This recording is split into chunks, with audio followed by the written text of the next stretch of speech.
One morning in September of 2016, a person sat in their home in Bucks County, Pennsylvania, holding a business card, like always.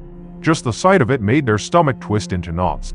This card had been given to them years ago by a detective, and it was worn and faded from all the time the person had turned it over in their hands, agonizing over what to do with it. This detective had been looking for leads in a murder case, and at the time this person, now holding the card, said they had nothing to share, but that was actually a lie. They did have information about that murder, and they had kept it a secret for years. And now, over 2 decades later, they'd finally decided to tell the truth, but they were scared because they knew when they did this, nothing would ever be the same. But before we get into that story, if you're a fan of the strange, dark, and mysterious delivered in story format, then you've come to the right podcast, because that's all we do, and we upload twice a week, once on Monday and once on Thursday. So, if that's of interest to you, please buy the follow button, a really nice candle as a gift, but don't tell them you've replaced the wick with a firecracker. Okay, let's get into today's story. In the early morning hours of April 19th, 1991, 35-year-old Joy Hibbs lay in her bed in suburban Pennsylvania. She just opened her eyes when her 36-year-old husband, Charlie, hurried into their bedroom looking totally stressed out. In his hands was their new puppy, Major, who was squirming in his arms. Joy was surprised that Charlie was already awake, but he quickly explained to her that he had to go into work early today. He worked for a property management company, which was a career that allowed him to work with his hands and allowed him to not sit in an office all day, which was perfect for him, because Charlie hated wearing anything but jeans and a flannel. But as Charlie passed the puppy to Joy, he told her he just cleaned up another accident Major had had on the carpet. And hearing that made Joy tense up. Most of the time, she and Charlie had an amazing marriage. They were high school sweethearts raising the teenagers, and they had just celebrated their 18-year wedding anniversary a few days ago. But Charlie's one flaw was that he had a bad temper, and so Joy was always trying to play peacekeeper. And she knew that little things like Major making a mess could totally set Charlie off. So she quickly changed the subject and asked Charlie to bring the kids in to play with the puppy before he left. Then she pulled him in for a kiss, letting his big beard tickle her face. Overall, though, despite Charlie's bad temper, their marriage was a happy one. They were both a little bit out of place in their nice suburban community. They loved playing loud music and driving around on Charlie's motorcycle and smoking weed, and so it had always sort of felt like it was them against the world. And now, to Joy's relief, Charlie lightened up. He kissed her back and then left the room, and then moments later he returned, but with their 12-year-old son, David, and he sort of tossed him into the bed. They all hung out with Major for a bit before their groggy 16-year-old daughter, Angie, came in and joined them, at which point Charlie left for work. A little over an hour later, Joy stood on her front steps with her second cup of coffee, watching the kids bus pull away from the curb. Before she went back inside, she waved to one of her neighbors who was out watering their lawn next door. Joy was close with everybody on Spencer Drive, literally. Croydon Acres, Pennsylvania, where they lived, was just outside of Philadelphia. And it was classic American suburbia with its neat, manicured lawns and houses that were only about 12 feet apart, so everybody sort of kept an eye out for each other. And that sense of sort of having each other's back on the street felt more important now than it ever had, because recently, Joy had begun to worry that Croydon Acres was sort of going downhill. The Hibbs had lived there about 7 years, and up until recently, they had never had a problem with safety.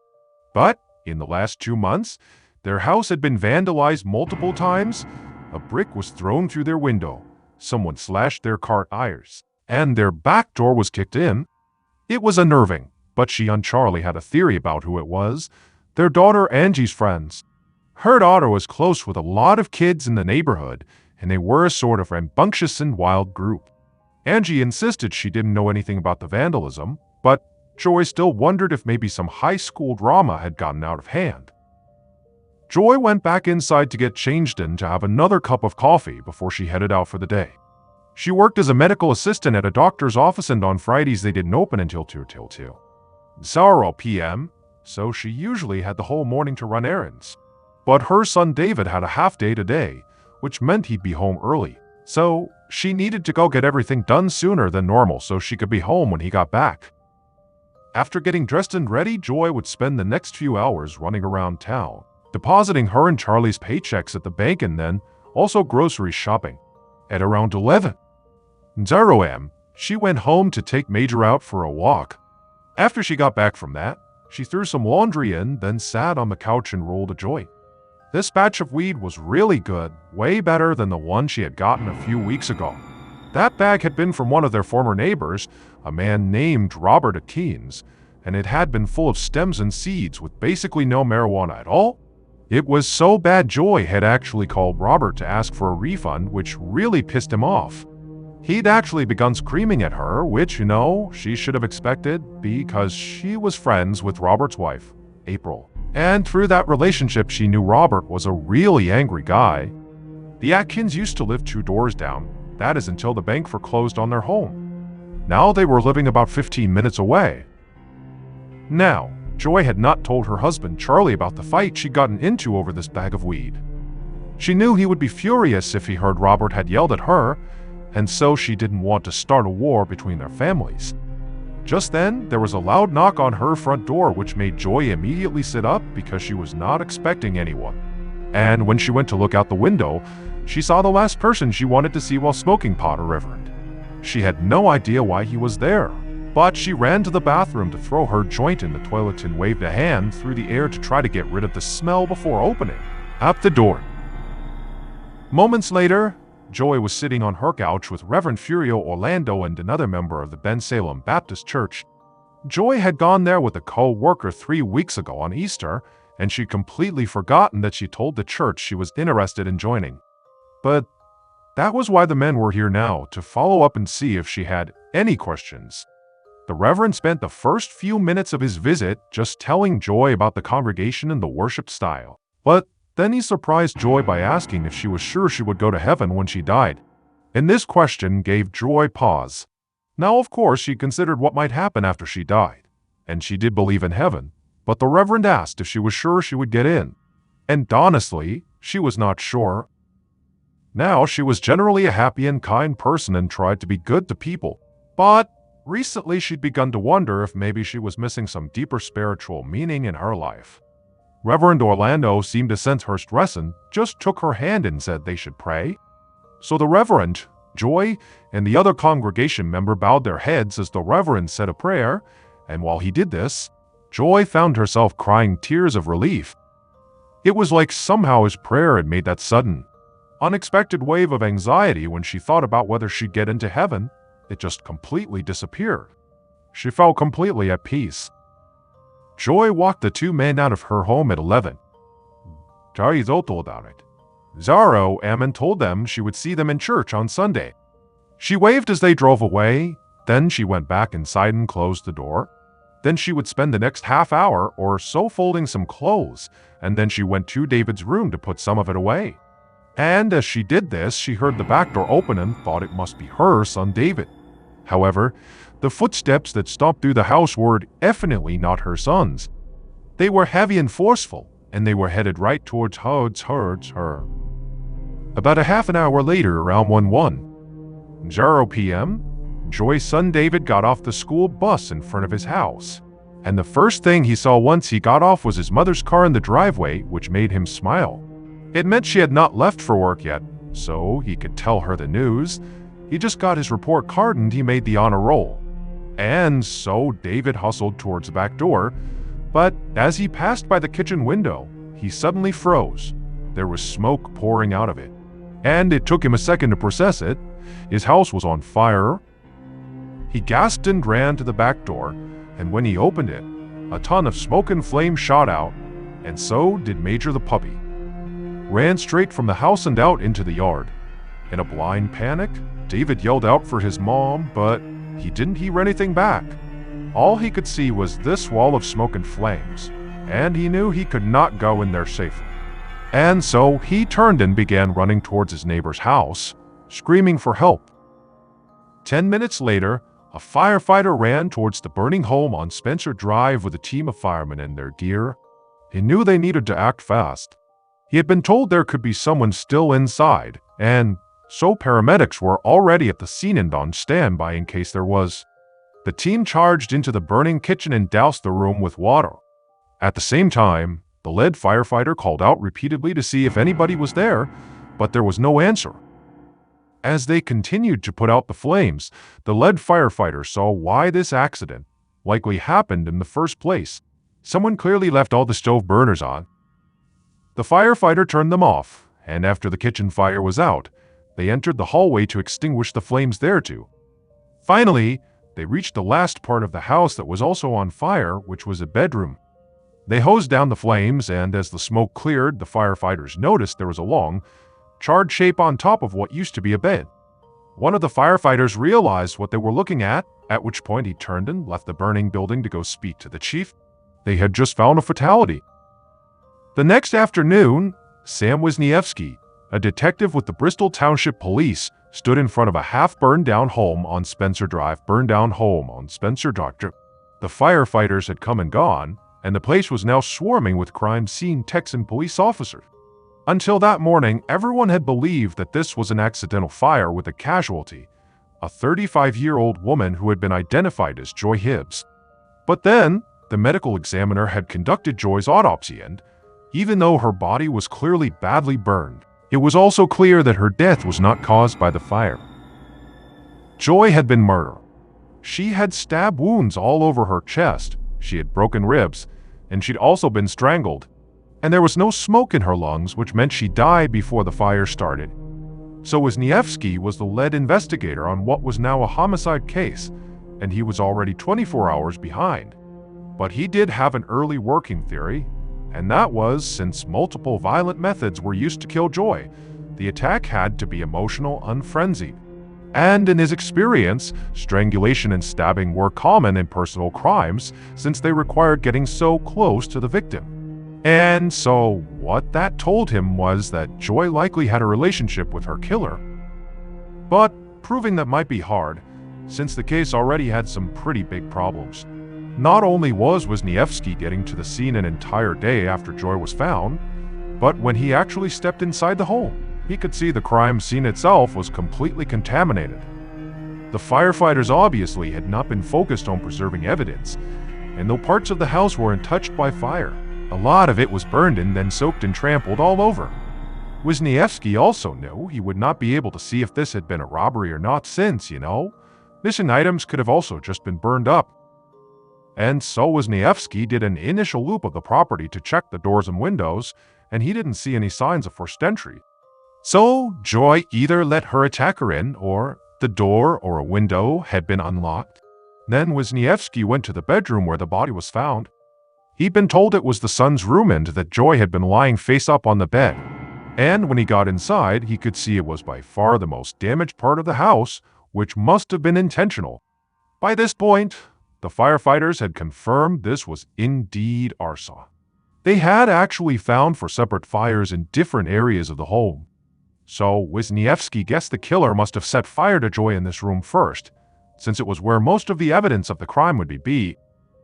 After he finished in the bedroom, Wisniewski looked around the house a bit more, but he didn't find much else. So he told the crime scene techs to collect what they could. Then he went outside to speak to the neighbors. A few hours later, Wisniewski jumped into his cruiser and headed back to the station. And he had a lot to do because, while the actual crime scene had sort of been a bust, the neighbors were hugely helpful. Their houses were physically close together and the weather had been nice yesterday, so a lot of windows and doors were open. And this meant multiple people saw Joy alive and walking the dog at 11. Jarwam, and then right after that, they saw Joy led two men into her home. And they were very noticeable because one of them was a reverend. In fact, one of the witnesses recognized him as the reverend from Ben Salem Church. Wisniewski had been pretty surprised to hear this. These two men were the last known people to interact with Joy before her death, which made them instant suspects. But this was a bizarre lead. Religious figures were not typically involved in murder cases. But the neighbors said the reverend and his partner left before 12:00, which put them out of the likely range for when the fire started. Joy's son David got home around 1:00 p.m., and if the house had been burning for over an hour at that point, it certainly would have been way more damaged, and the neighbors likely would have noticed before David got home. Now, the Reverend and his partner could have killed Joy, then returned to the scene to cover it up later, but that just felt far-fetched. At the very least, though, they could have seen or heard something important while they were there. And so, regardless, Wisniewski knew he had to speak to them. He also wanted to speak to Charlie Hibbs, Joy's husband. In a murder, the spouse was always the first suspect, and even though none of the neighbors had reported seeing Charlie around the time of the murder, Wisniewski still thought he made more sense as the killer than the Reverend or his partner. On Sunday, April 21st, so 2 days after Joy's body was found in the fire and 1 day after the case was declared a murder, Detective Wisniewski sat down with Joy's husband, Charlie Hibbs, in an interrogation room at the police station. Some of Wisniewski's officers were currently at Ben Salem Church speaking to the Reverend that way. Right now, Wisniewski could just focus on Charlie. Currently, Charlie was hunched over and quiet, and his hands were visibly shaking. No one had told Charlie yet that the police knew his wife had been murdered, and so Wisniewski wanted to see how he reacted when he heard the truth. When the detective broke the news, he watched as Charlie went from shock to confusion, and then finally to horror. And then after that, he just buried his face in his hands and sobbed. Charlie's devastation appeared genuine, but Wisniewski knew he could just be a good actor. So he waited for Charlie to calm down and then asked him what his relationship with his wife had been like. Charlie's voice shook as he told Wisniewski that they had been married since high school when Joy accidentally got pregnant with their daughter. Now, the pregnancy was a shock at first, but the decision to get married as a result of it turned out to feel like the right one, and they both agreed that they likely would have gotten married at some point anyway. Charlie said Joy was the best thing that ever happened to him. She was gentle and kind, and she humored his deep love of motorcycles, and he just couldn't believe she was gone. Now, Wisniewski could see Charlie was getting very upset again, so he changed tracks and asked Charlie where he was between 11:00 a.m. and 1:00 p.m. on Friday, April 19th. Charlie said he was at work about 20 miles away at a construction site in Philadelphia, and he had been there until a co-worker told him that his house was on fire. So he went home right away, and he saw the flames and the firefighters, and then his wife's horribly burnt body being wheeled out on a stretcher. Wisniewski wrote all this down. He would need to confirm Charlie's alibi, but if he was at work, then he obviously did not kill Joy himself. Now, he could still be involved. It was possible he'd hired someone to do it, but if this were a hit, Joy's murder would have likely been colder, more efficient, rather than frenzied. So the next thing Wisniewski asked was if Charlie could think of anybody close to Joy that she was maybe fighting with, or if anybody had ever threatened her or their family. And this made Charlie frown, like something had just occurred to him. And he said, not really, but in the last 2 months, there had been some vandalism at their house. Joy's tires had been slashed, and somebody broke their back door. They just sort of assumed it was their daughter Angie's friends, but maybe it was something else. Wisniewski immediately asked Charlie if he had the names of these friends. Now, of course, this could be nothing, but it could also mean that someone, or multiple people, had been threatening Joy for months before her murder, and Joy simply hadn't realized how serious it was. Charlie told Wisniewski he could ask Kenji himself because his kids were waiting in the lobby. Moments later, David and Angie joined their father and Wisniewski in the interrogation room. Their eyes were red from crying, and Wisniewski decided not to reveal the fact that their mom had been murdered. Their dad could eventually tell them. Instead, he just asked them if they knew of anybody who might have wanted to hurt their mother. Now, what Wisniewski expected was that these kids would just say no and that he would just start in on Angie asking about her friends and the vandalism. But that's not what happened. Instead, Joy's son David spoke up and he said, yes, he knew someone who would want to hurt his mom. It was their former neighbor, Robert Atkins. After David said this, he sort of froze and looked nervously at his dad, like his dad might be upset with him. But his dad just looked confused and told David to continue. So David turned to Wisniewski and said that Robert was the scary guy, and his parents bought weed from him a few weeks ago.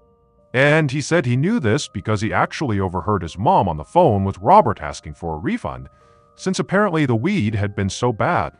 And when she asked for that, David said he could hear Robert get really mad on the other end and literally threatened to kill her and blow up their house.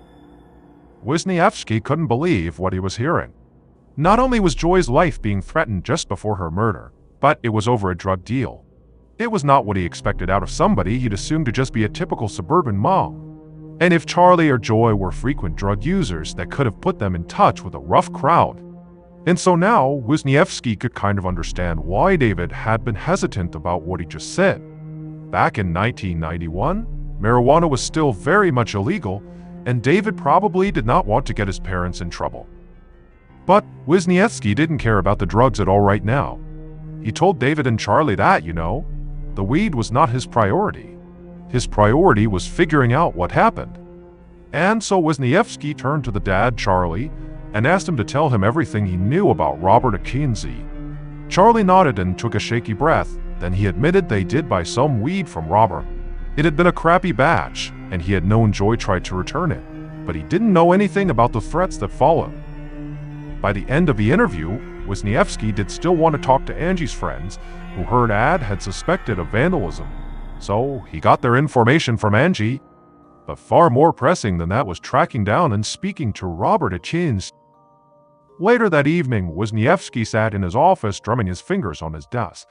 He had spent the whole day following up on the drug-dealing neighbor, Robert Atkins. And what he had learned was that Robert definitely had a bad temper. In fact, one of Robert's neighbors had just called into the police station to say that Robert had threatened to kill her when she had accidentally left some tree branches in his yard after trimming her hedges. Wisniewski also found out that Robert had a criminal record, although the charges were all minor, nothing violent like what happened to Joy. But it was all certainly enough for Wisniewski to consider Robert a strong suspect. And so the detective really wanted to speak to him. Except it turned out that was not going to be possible, because right after he did a background check on Robert, he got a call from a senior officer in the county's narcotics division. And the officer told Wisniewski to hold off on interviewing Robert Atkins. He apparently was one of their drug informants. They didn't want to scare Robert off and lose him as a source of information. So Wisniewski was ordered to let the narcotics department handle it. And Wisniewski was pretty angry about this, but he also understood that you don't mess with somebody else's informant. So his hands were tied, he had no choice but to wait, which was especially frustrating because he didn't have any other leads to follow up on. Nothing had come from talking to Angie's friends and classmates, and the crime techs hadn't found anything useful at the house, no fingerprints and no physical DNA evidence. And Wisniewski also heard back about the meeting with the Reverend and his partner. Both of them had alibis for the hour after they left Joy's house, which Wisniewski had already confirmed, so they could not have been at the house when the fire started.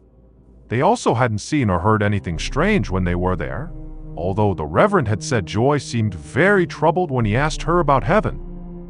And all this was starting to make Wisniewski want to bang his head against a wall when an officer charged into his office with some news.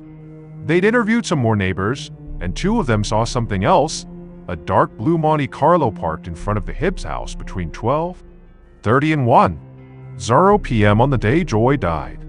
They noticed it because it was parked against traffic and far from the curb, like whoever was driving it had been in a hurry.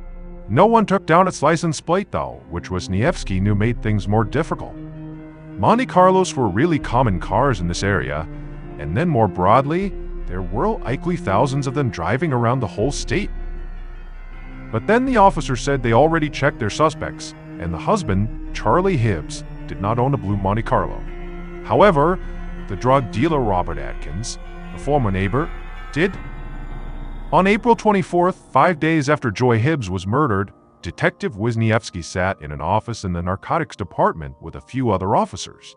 Wisniewski had been pushing for Robert Akins to please be brought in as a suspect, and finally, he had gotten his wish. Robert had been formally interviewed, but Wisniewski was ordered to sit on the sidelines while investigators on the narcotics team went to Robert's house and spoke to him. So now Wisniewski was being briefed on what they had learned. Apparently, Robert had admitted to selling Joy some weed and getting in a fight over it, but he said he didn't threaten her. He just refused to give her a refund. And anyway, Robert had an alibi since he was on his way to the Poconos with his family when Joy was killed. 2 officers had driven to the Poconos, which is a mountainous vacation spot about 2 hours from Croydon, to check this out. And they went to the hotel that Robert said he had stayed in, and they showed the front desk a photo of him. And they confirmed that he was there around the time of the murder. Wisniewski sighed and rubbed his eyes. He was exhausted and still pretty upset that he was being kept away from a murder suspect just to save whatever drug investigation they were working on. But he did have to admit, Robert was looking less and less guilty here. Also, a neighbor who had seen that Monte Carlo in front of Joy's house had been taken to Robert's to identify his car. And when the neighbors saw it, they said it was not the same Monte Carlo. So Wisniewski said goodnight to his colleagues and then headed back to the office to go over the case file and look for something he could have missed. And sure enough, later that day, as Wisniewski was sifting through his files, he saw something that he hadn't noticed earlier. One witness had said somebody else in Joy's life, outside of Robert Akins, had a bad temper, and it was her own husband, Charlie. Now, one passing comment was not exactly evidence, but it made Wisniewski think back to his conversation with Charlie. Charlie admitted to being effectively forced into marrying Joy because of a pregnancy, and so maybe he'd become resentful he'd gotten married so young and wanted to be free. Like all Wisniewski's suspects, Charlie had a solid alibi. But Wisniewski also knew from their conversation that Charlie was very into motorcycles and sort of part of the biker scene. So he potentially ran with a, rough biker crowd. And so maybe he asked one of them to take care of it for him. Wisniewski always thought that Joy's injuries showed a personal level of rage. But maybe they were just the frenzied work of a violent biker who was doing his friend a favor. About a month after Joy's murder, Wisniewski had Charlie back inside of an interrogation room.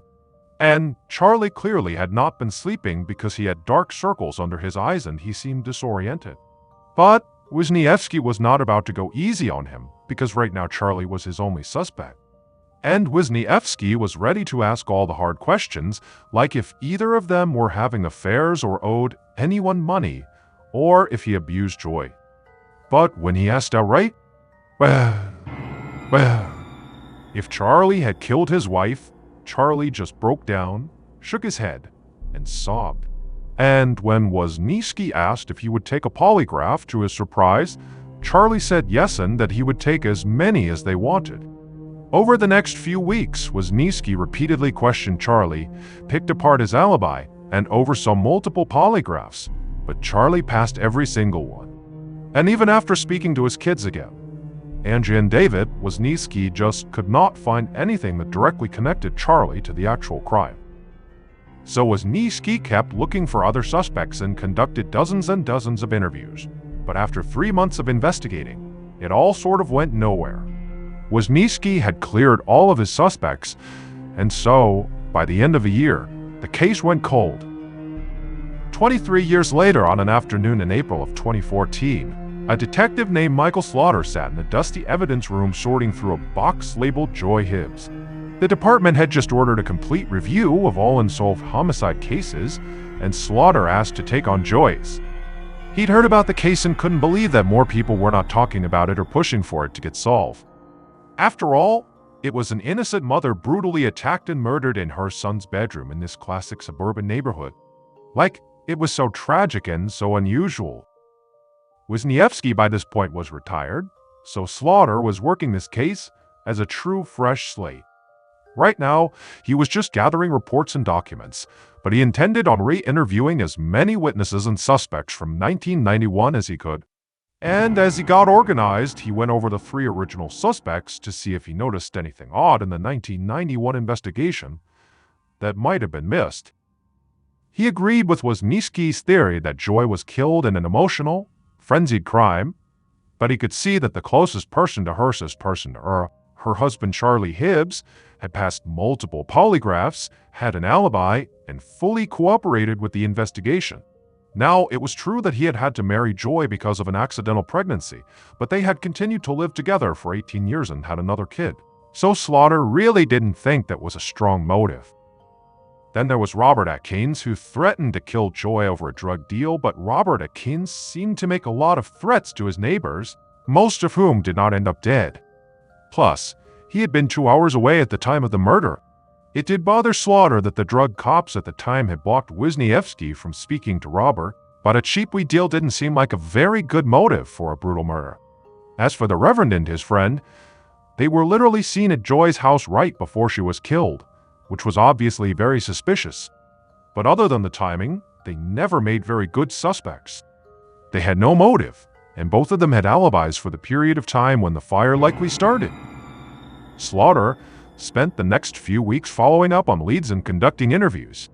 He was determined to talk to everyone, not just the original suspects, but all their friends, their neighbors, relatives, witnesses, and co-workers. But the weeks turned into months and then years, and Slaughter still had not found Joy's killer. It was not until 2 years later, on September 11th, 2016, that Slaughter finally got the break he'd been desperate for. That evening, he had just sat down to dinner with his family, which, like always, made him think of Joy in this case, because here he was, a regular husband and father who also spent his days looking for murderers. Sometimes it felt like he was living multiple lives at once, just like basically everyone involved in the Hibbs case. Slaughter had spent the last 2 years trying to understand not just Joy, but everyone in her life, and it had been very hard because no one in this case was who they said they were. Joy was a suburban mom who was afraid she wouldn't go to heaven and smoke pot. Charlie Hibbs was a reliable company man who also ran with a rough motorcycle club. Robert Atkins was informing on drug dealers while also working as a drug dealer. All that's to say, Slaughter still had not figured out if any of those people were also killers, and he was starting to worry he never would. But as he sat down to dinner that night, his phone rang, and when he picked it up, a police officer on the other line said somebody was at the station asking for him. And when Slaughter heard who it was, he realized the last 2 years of research and interviews and getting to know everybody had actually paid off, because one of the many people he had spoken to was finally ready to come forward. Slaughter leapt up and rushed to the station, and as soon as he got into an interview room with this new witness, that person explained that they had been lying for 25 years. And when they finally told this truth to Slaughter, one of Slaughter's suspects' alibis completely fell apart. Based on the police investigations of 1991 and 2014, and also witness reports, here is a reconstruction of what investigators believe happened to Joy Hibbs on April 19th, 1991. On April 19th, just after 12:00 p.m., the killer sped through Croydon. They were so angry they could barely see. They had been thinking and stewing about Joy all day, getting madder and madder because Joy acted like such an upstanding person, but really, the killer knew she was a double-crossing lowlife. When they got to her house, they screeched to a stop and jumped out of the car. Then they took out their knife. The killer stormed to the back of the house and barged in through the kitchen door, which was the entrance the family used. When they got inside, they saw Joy lean out of David's bedroom to look at them, and when she saw the killer and the knife in their hand, she looked more confused than scared. But when the killer rushed towards her, she opened her mouth to scream, but the killer was on her before she could make a sound, stabbing her with one hand and hitting her with the other. The killer pushed her onto her son's bed and continued to beat and stab her before grabbing a computer cord. And they wrapped it around her neck and they strangled her until Joy stopped moving. Then the killer, who was now panting and totally out of breath, they backed away. They were still filled with adrenaline and they knew they didn't have a lot of time to cover up their crime. So they searched the house until they found a lighter and they put magazines and books all around Joy's body. Then they lit them on fire. Then the killers started another fire in the hallway before going to the kitchen, where they turned on all the burners and also ignited the trash. Then the killer left, sped back to their home, and told their family to pack their bags. They were going on vacation. It would turn out Joy's drug-dealing neighbor, Robert Atkins, had lied about everything. He actually was furious with Joy over the weed incident, which might not have been a big deal to anyone else. But Robert was an incredibly violent person and he was absolutely enraged. After killing Joy, when Robert got back home, he was literally covered in blood and he told his wife, April, that he had just stabbed someone and set their house on fire. And then, before his wife could really react to this, he took her and the rest of his family upstate to the Poconos to create his alibi. And Robert's wife, April, had lied about this for decades, mostly because she was scared of Robert. However, after Detective Slaughter interviewed her in 2014, she held on to his business card for 2 years until she finally got the courage to come forward and tell the truth about her husband. And once she did, detectives rechecked Robert's alibi. And they realized that while the 1991 investigation confirmed that the family had checked into a hotel in the Poconos, they hadn't correctly noted the time.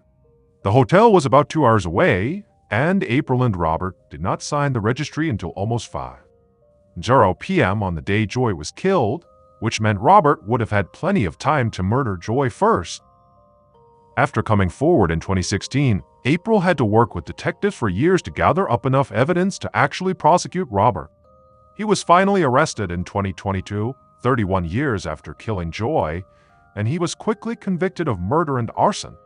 He is currently serving a life sentence without parole. One afternoon in February of 2007, a man walked across an icy parking lot to the front door of a police station in Merrillville, Indiana. Next to him was a police officer whose job it was to make sure this man actually went inside the station. Now, this man was very nervous.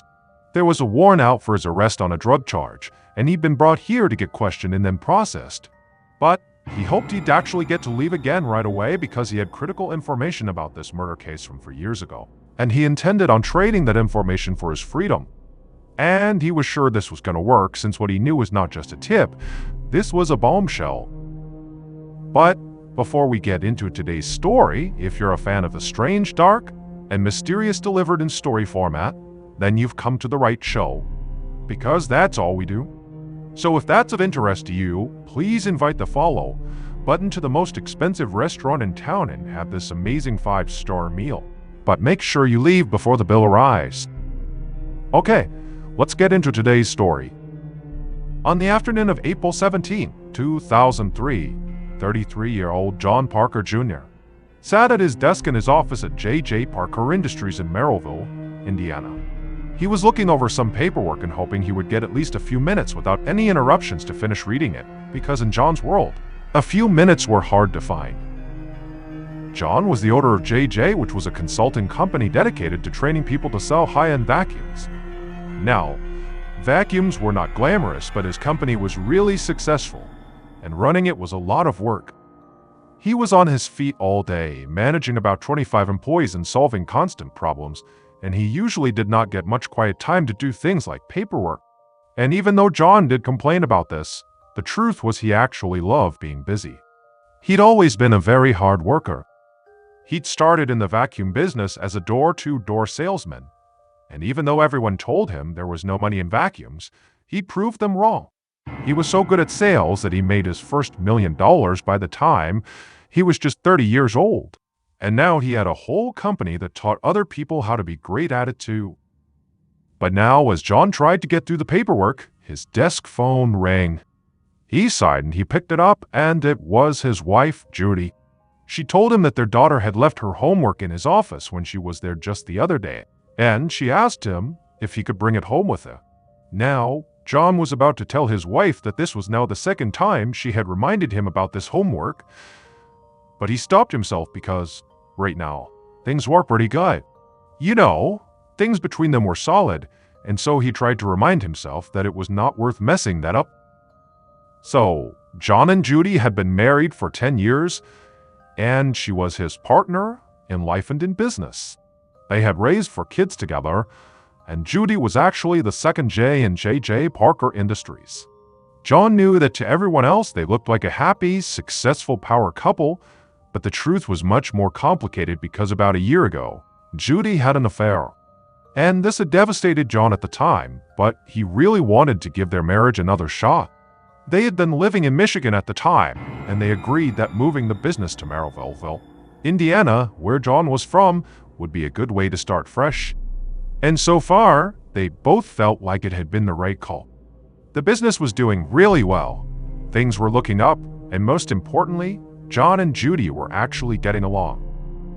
So now, instead of getting annoyed at his wife for repeatedly asking him about the homework, he just said, sure, and that he would see her later for their date night.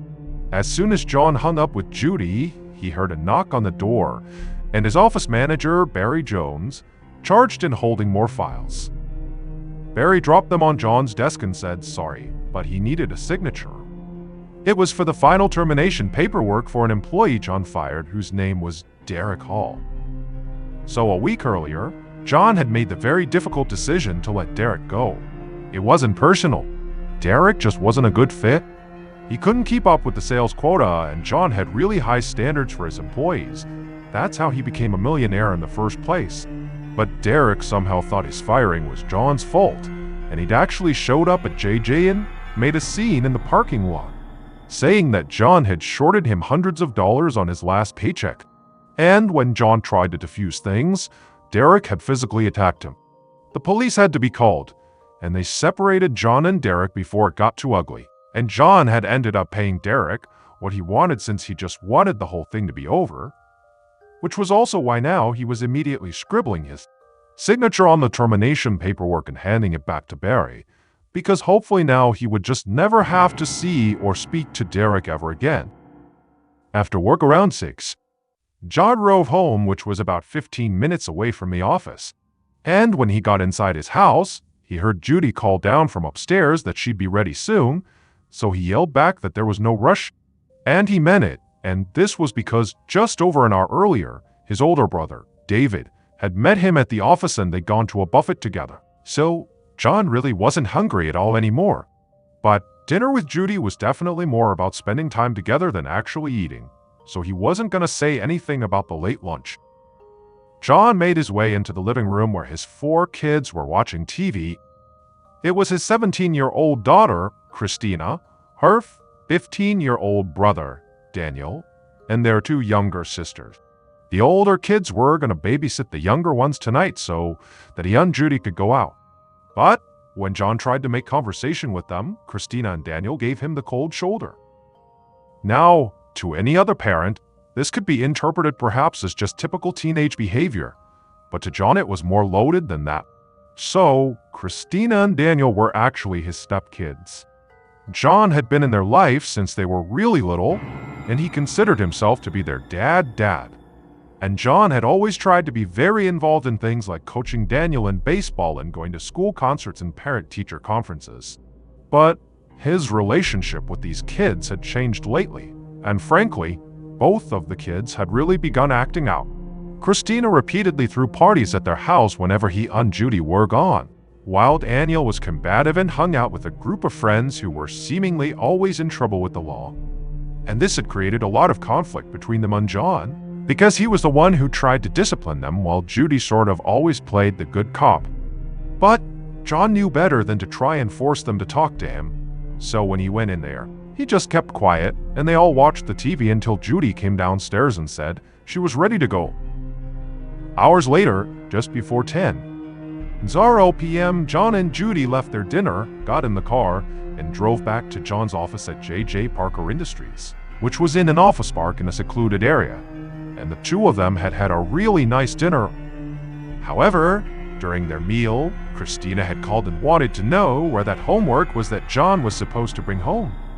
And John, very embarrassingly, suddenly realized that despite all those reminders from Judy that he was getting so annoyed by it, he had forgotten the homework at the office. So that's why they were here now, to pick up the homework on their way home. John parked the car in the lot, and both of them hopped out. When they got inside the building, they found that the office manager, Barry, was still there working, which John expected. I mean, things have been busy lately with planning seminars and finding a new hire to replace Derek, and Barry was in charge of keeping it all organized. And John really didn't feel too bad that Barry was putting in so many hours. I mean, this was his job, and the company relied on him to ensure nothing major slipped through the cracks. So, when Barry mentioned to John when he went inside that, he actually might be heading home soon, John said. None said. At the same time, John saw his wife grab the homework from his desk and then hustle out to the car. And as she disappeared, John told Barry that he was sorry, but Barry needed to stay and finish what he was doing. But then, to make up for delivering this bad news, John offered Barry his leftovers from dinner. He had basically a full meal since he had not been hungry. Barry sort of grumbled about it, but said he would take the food if he was offering. And so John nodded and went outside to grab it. Moments later, John arrived at the car where Judy was waiting in the passenger seat. He opened up the back door and he picked up the styrofoam to-go box. When Judy looked back at him, he told her he was going back to give the food to Barry, and she just shrugged and said, "Fine," then turned back around. But right at that same moment, John heard the sound of footsteps on the concrete right behind him. But before he could turn around, he heard a deafening bang. Judy heard the bang too, which was followed quickly by a second one. And she instinctively ducked down in her seat and then looked back at John, just in time to see him fall hard to the ground. And before she could do or say anything, she saw a masked person in dark clothes crouch over John for just a few seconds. And then they sprinted away from the car towards the main road. Judy leapt out of the car and ran to John, yelling his name, but he just lay there on the pavement, not moving. And then she saw this huge pool of blood forming right underneath his head. With her heart racing, Judy ran to the office door and screamed at Barry to call the police. By about 10:30 that night, the parking lot at J.J. Parker Industries was overrun with officers and crime scene technicians. Among them was Detective Donald Toth, who had been with the Merrillville Police Department for the last 21 years. When he first got the call, dispatch had only known that there was a shooting, but when he arrived on the scene, a first responder told him that there had actually been a fatality, 33-year-old John Parker Jr., who had been identified by 2 witnesses at the scene. The first responder also explained that when they got there, before they spoke to the witnesses, they had looked for John's wallet to identify him, but the wallet had not been in his pockets or in the car. And when Toth heard that, his first thought was that maybe this was a robbery. But as soon as he walked over and got a look at John, he immediately revised that theory. John was on his back behind a parked car, and the first thing Toth noticed was that he had a lot of nice jewelry on, golden diamond rings, a bracelet, and an expensive-looking Rolex watch. Also, this office park was not close to anything, and it just didn't feel like the kind of place a random mugger would go looking for victims. Toth wondered if the killer took the wallet just to make police believe this could be a robbery, because the longer he looked at John's body, the more signs he saw that this was likely an efficient, planned execution. John didn't have any visible defensive wounds, and when Toth used a gloved hand to move John's head to the side, he saw a gunshot wound right behind his ear. Toth had actually been a paramedic before becoming a detective, so he knew that shot had likely killed John instantly. It also meant John had his back turned to the shooter when he died. There was an open styrofoam to-go container of food and some car keys on the ground right next to John's body, and their placement made it feel like John might have been holding them when he fell. If John had an altercation, like with a thief or somebody who killed him in the heat of the moment, the scene would be way messier. As far as Toth could tell, the killer had just walked up to John while he was busy with something at his car, aimed the gun, pulled the trigger, and then after he died, grabbed John's wallet and then left, which also meant the killer very likely had not been at the scene long enough to leave behind much evidence.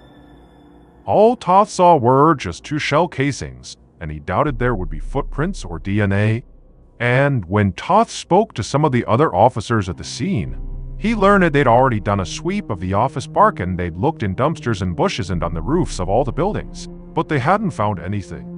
And they didn't see any cameras or surveillance in the area.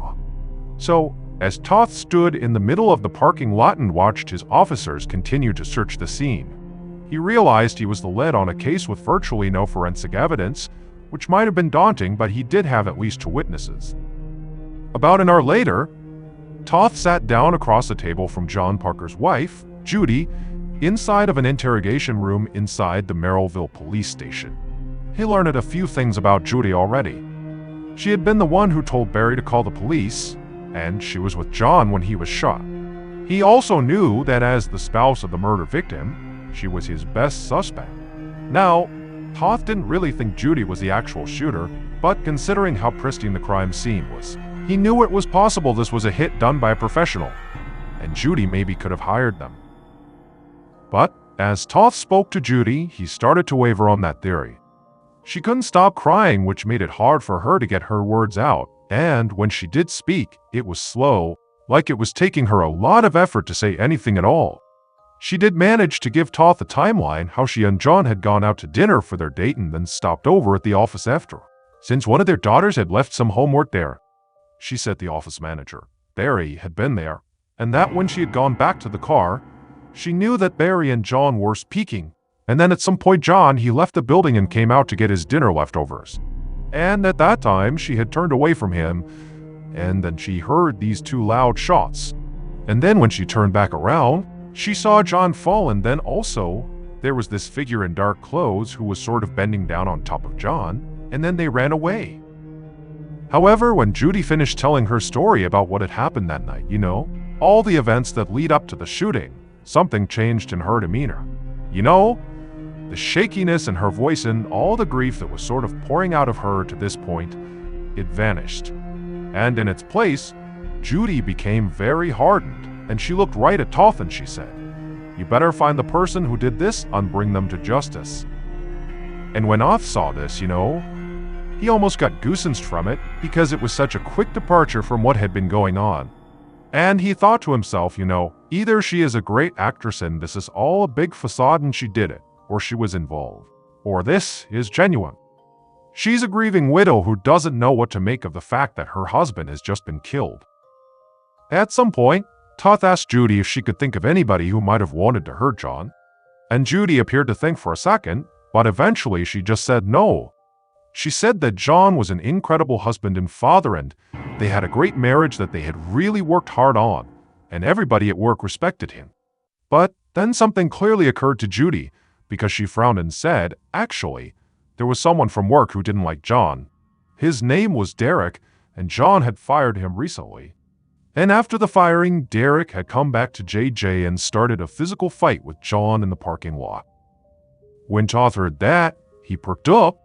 A disgruntled employee was definitely somebody that he should be speaking to. And Toth was speaking to the office manager, Barry Jones, right after this, and so he figured he could ask him about that incident too. Now, Toth wasn't ready to rule Judy out as a suspect, since he still needed to check her finances and talk to her friends and family about her marriage. But for now, he didn't see a reason to hold her. So he told Judy that for now, she was welcome to go home and be with her kids and, grieve, and they would be in touch.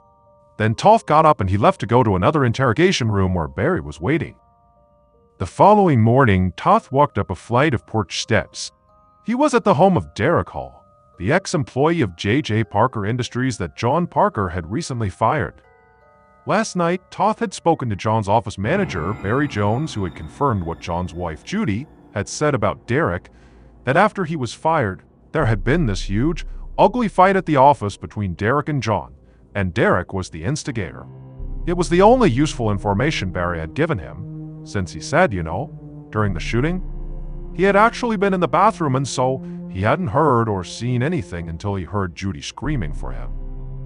But the lead on Derek was enough, and the other thing was, Barry and Judy were not the only ones who thought Derek might have killed John. Just before this, Toth also spoke to John's brother, David, who was incredibly devastated and furious about his brother's death, and David had also pointed the finger at Derek. So Toth was very eager to meet Derek, a man 3 people claimed could be a killer. Toth got to the top of the steps and knocked on the front door, and when Derek answered, Toth introduced himself and explained why he was there. Derek seemed stunned, but he immediately let Toth inside. Moments later, Toth was sitting across from Derek in the living room, and even though Derek seemed very uncomfortable and nervous, he told Toth he was actually glad the detective was there, because he really wanted to give his side of the story. Derek said that when he started working at JJ, he was given way more work than he'd expected, And when he couldn't keep up with it, he was fired. And then, John shorted him $400 on his final paycheck, so he had gone to JJ to get the money he was owed. Now, he admitted that it did lead to a physical fight, but he said they'd only pushed each other and it ended up getting resolved. Like, it wasn't that big of a deal. But beyond that, Derek insisted he could not have killed John because he'd actually spent the whole evening last night at a friend's house playing video games.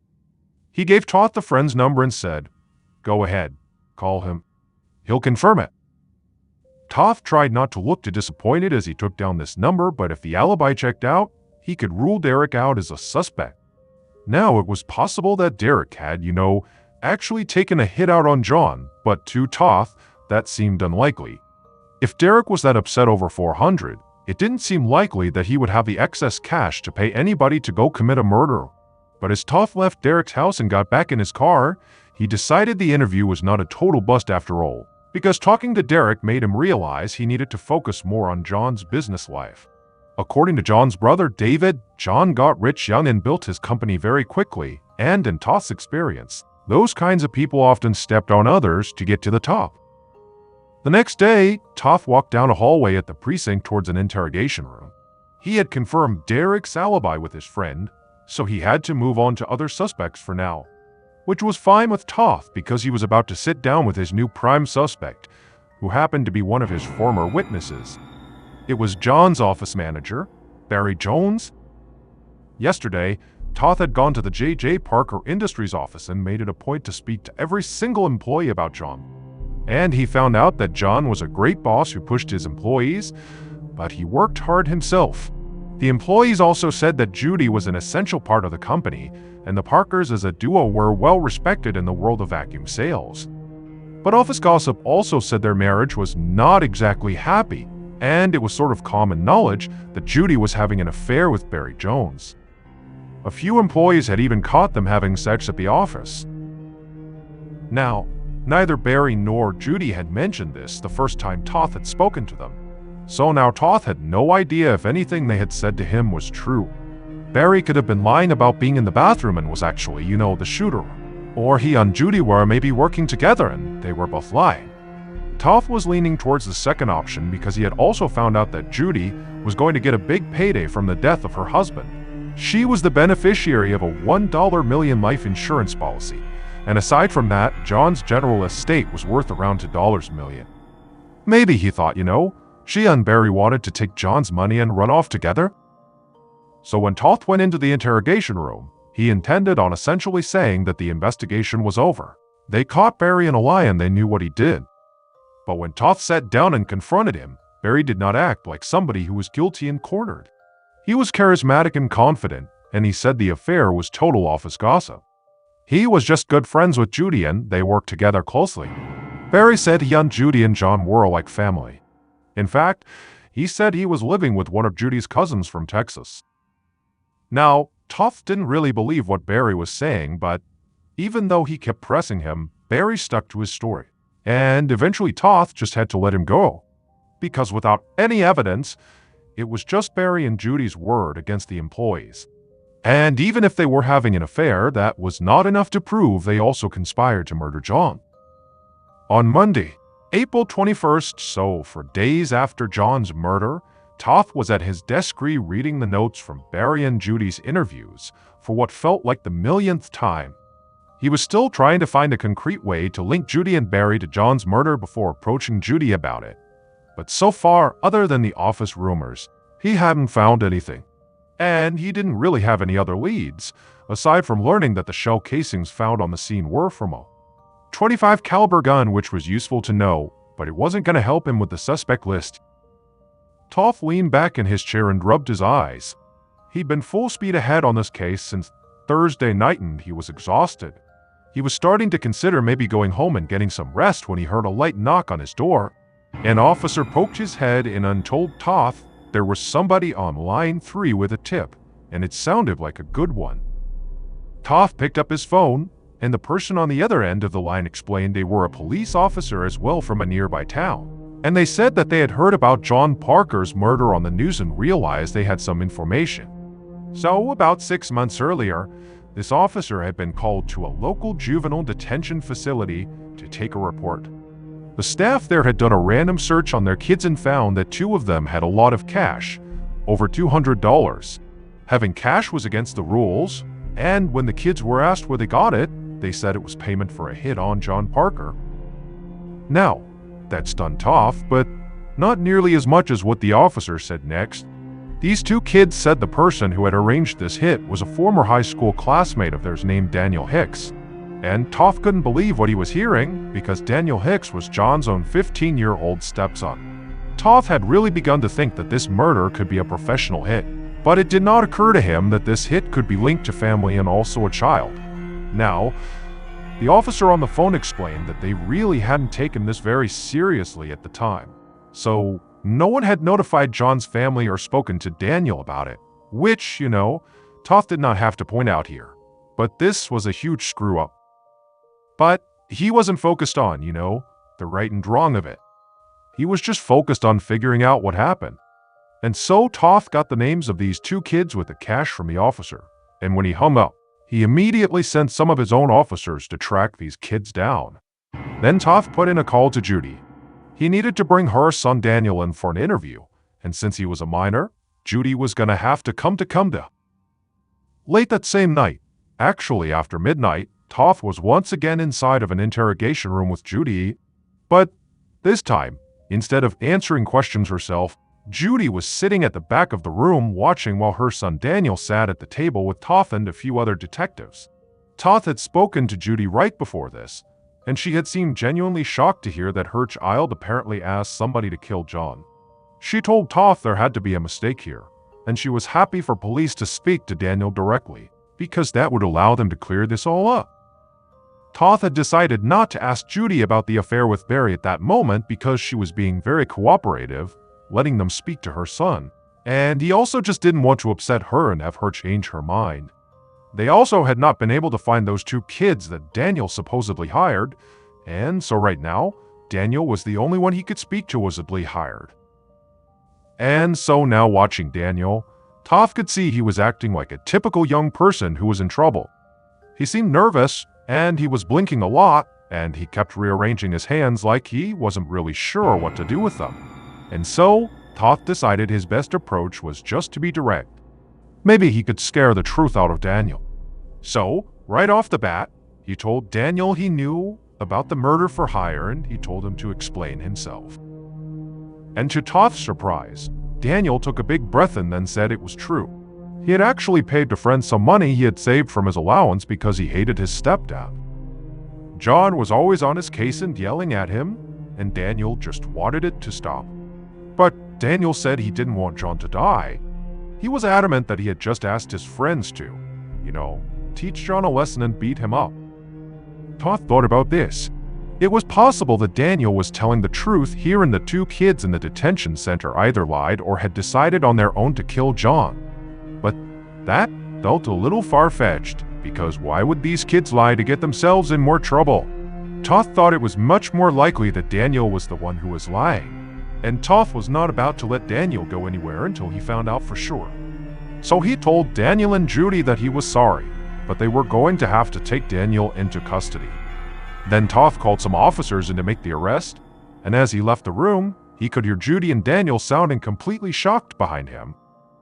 Now, at this point, even though Toff had been up all night and he was totally exhausted, at the same time he actually felt far more alert than he did even in the couple days before, because now it felt like they really were, making movement on this case. And so instead of trying to get some rest back at his house, he went back to his office, poured some coffee, and kept on working. On May 15, 2003, so almost a month after John Parker's murder, Detective Don Toth sat at his desk reading some copy for a flyer and making some last-minute changes to it. So far, it said that police were looking for information about John Parker's murder in Merrillville, and it offered a reward to anybody who came forward. Toth planned to pass these flyers out all over town tomorrow to see if the public could maybe give him a new lead.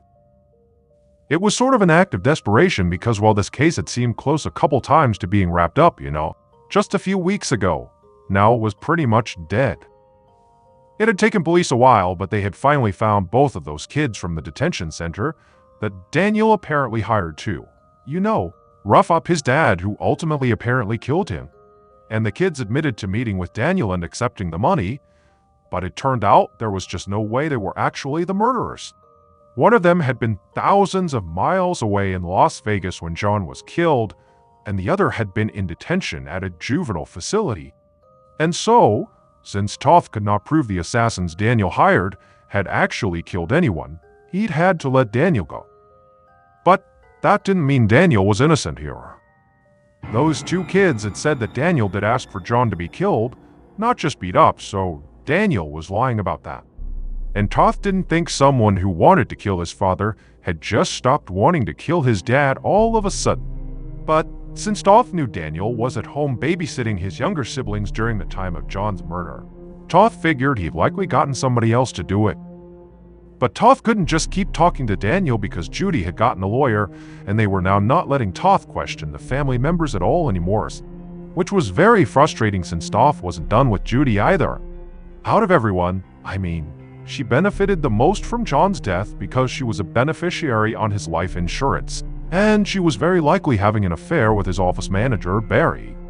And so maybe part of her motive could have been just to hide the affair from him. And then also Barry, he's potentially having this affair with Judy, John's wife.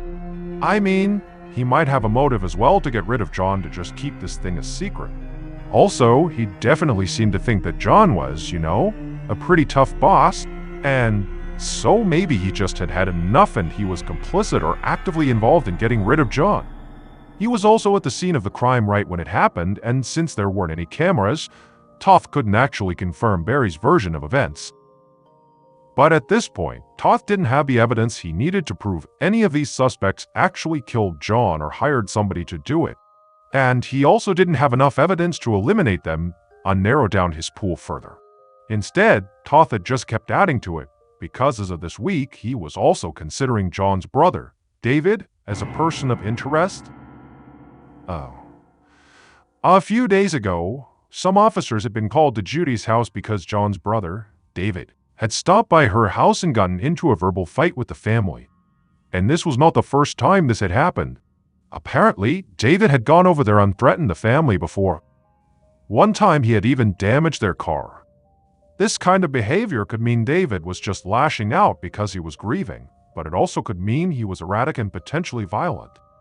Plus, he had been with John on the afternoon of the murder at that buffet, and he knew that John was going to have dinner with his wife later. So, he could have guessed that John would check in at the office after they were done eating, since he was a famously hard worker. Toth sighed and took a break from looking at this flyer. His brain was fried, but he felt hopeful these flyers would give him the tip he desperately needed to break this case. And so, the next day, Toth and some other officers passed these flyers out. But then weeks went by with no tips, and even though Toth did eventually get a few responses to the flyers, none of them gave him any actual evidence. So, over the next few months, Toth spent his days in his office poring over files for something he missed, or maybe a witness they didn't interview, or evidence they maybe overlooked. But there was just nothing. And as the months turned into years, Toth had to turn to other projects, and eventually, the John Parker murder case went cold. For years after John's murder, on an afternoon in February of 2007, Toth arrived at work for the day and headed to his office. Now, he had not forgotten about the John Parker case, but he was not actively investigating it at this point. In fact, all his cases had been winding down because he was planning to retire in just a few months. But right before he actually got to his office door, a narcotics officer caught up to him and asked for a word. The officer explained that he knew Toth wasn't on their narcotics team, but they had a warrant out for a man involved in one of their drug investigations, and they had realized this man had some crossover with one of Toth's homicides from 2003, the John Parker case.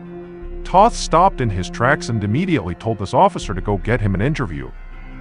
And sure enough, later that day, Toth sat down with this man who was very chatty and seemed extremely eager to talk. And the first thing this man did was explain that the person he lived with knew John Parker and they had admitted to him that they were directly involved, his death. And when this man told Toth the name of this person, Toth couldn't believe it. He leaned back in his chair, feeling both relieved and also disturbed. He was relieved because he finally knew who John Parker's killer was, and he was disturbed because this case was now way more twisted than he had ever imagined. Based on the police investigation and multiple confessions, here is a reconstruction of what investigators believe happened to John Parker on the night of April 17, 2003. At around 10:00 p.m., the killer crept slowly through the shadowy parking lot at J.J. Parker Industries. They were wearing a mask and dark clothes, and they were carrying a .25 caliber gun. They could see John's car by the office entrance with Judy sitting inside of it, but she was not the killer's target. John was also near the car. He was not inside of it. He was standing right outside one of the back car doors. It was open, and he was rifling around, inside the car looking for something. And as the killer stared at John, thinking about what they were going to do next, they thought about John, who this man was, and how controlling and selfish he was about to trolling and selfish. He had made the killer's life a living hell, and now the killer was going to get retribution.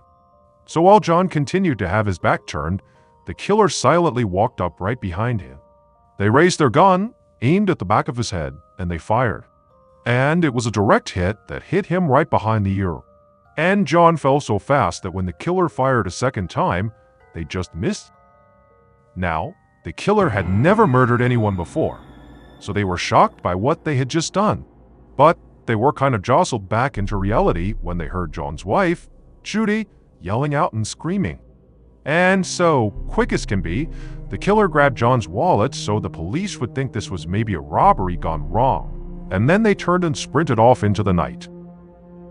Much later that night, the killer waited at home until the person who had masterminded this whole thing arrived, and they gave them a hug and said they had done a good job. The mastermind then took the gun, John's wallet, and the clothes the killer wore during the murder and told the killer they were disposing of them. And the killer just listened, feeling very relieved. He trusted the mastermind more than anybody else in the whole world because, after all, she was his mother-in-law. It would turn out Judy had convinced her own 15-year-old son, Daniel, to murder his stepfather, her husband. Judy wanted to get out of her marriage with John, but she knew if she divorced him, she would have only gotten half of his estate and their business. And so with his death, she could get the whole thing. Now, she had actually already tried to kill John, just unsuccessfully. First, she had tried to poison him, but when that didn't work, she had hired a hitman herself, but that also failed. So finally, she asked Daniel to help by promising that he would get some of the money. And she had also enlisted her daughter, Christina, who was the one who found the gun to kill John with. Daniel actually tried to hire somebody else for the job, but then ultimately just did it himself and used his younger siblings for an alibi, saying he was at home babysitting. And the man who told all this to the police was Christina's husband, who she married 2 years after John's death. And once her husband gave authorities the whole story, police interrogated both Christina and Daniel, who eventually confessed. Judy was convicted of murder and sentenced to 33 years in prison, while Daniel got 23 years in prison. And Christina received 5 years for her part in the murder as well. Christina would die in 2013 from a drug overdose. Daniel was released in 2017, and Judy was released in 2020-2022.